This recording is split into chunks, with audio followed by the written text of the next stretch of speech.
Health officials in Vancouver are planning on passing out free crack pipes as a way to prevent people from transmitting HIV and hepatitis. Fun. They're having a huge problem with it. So health officials are like, look, we're not going to stop them from taking crack. Why don't we provide them with clean pipes? That way they don't transmit the disease. Yeah, you know, at first it's jarring, right? I see the headline and I think, really? Free crack pipes? I mean, I'm a lib, but that sounds pretty out there, right? Then you think about it a little bit. And has anybody ever smoked crack because they had a free crack pipe? It's my God, hell no. I mean, you read this story.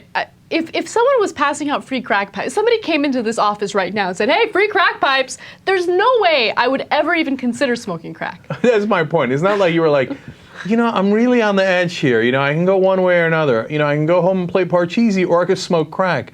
Oh, free crack pipe, well, that puts me over the top. I'm going to smoke crack. Even if they had a 2-for-1 deal, free crack pipe with a box of chocolates, I still wouldn't take it. And I love chocolate, okay? Wow, that's saying a lot. Anna will not do crack, even if you throw in free chocolate. Okay, so then, you know, you get to a situation where you've got people who are already obviously addicted to crack. Mm-hmm. Are you going to expose them to more disease or you're not? And by the way, the other advantage of this is that when they come in to get it, they're exposed to healthcare professionals who might talk to them about, if they want to, about their choices and how they can get out of it, et cetera. And it's such a clinical environment that, this certainly doesn't seem cool or anything like that. And maybe as a small advantage of being able to certainly keep them, away from disease, which is a big advantage, actually, and then a small advantage of possibly getting them out of their situation. But I don't think anybody is pushed over the top to smoke crack because of free pipes. Right, exactly. Another thing that they're considering in Vancouver, and this type of legislation is not passed yet, but they're considering it, they want to create areas where people can do the drugs in front of healthcare professionals. That way, if they overdose or anything, doctors can immediately jump in and save their lives.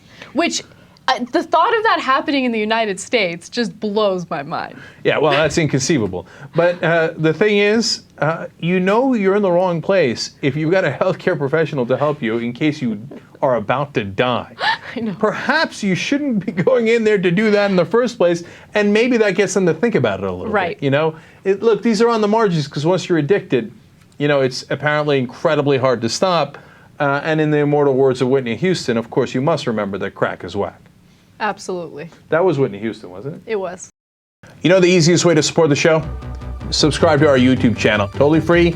Press the button. Boom. Yeah, you subscribe, and every time we upload a video, you get notified about it, so you're always in the loop. You can see all of our videos whenever you want to. Fun for everybody. Not only fun, it's the only way that we're able to be independent media. And then you can say about our show, I jump in it. People who watch our show are very informed. I don't know what else to say about it. Oh! There it is.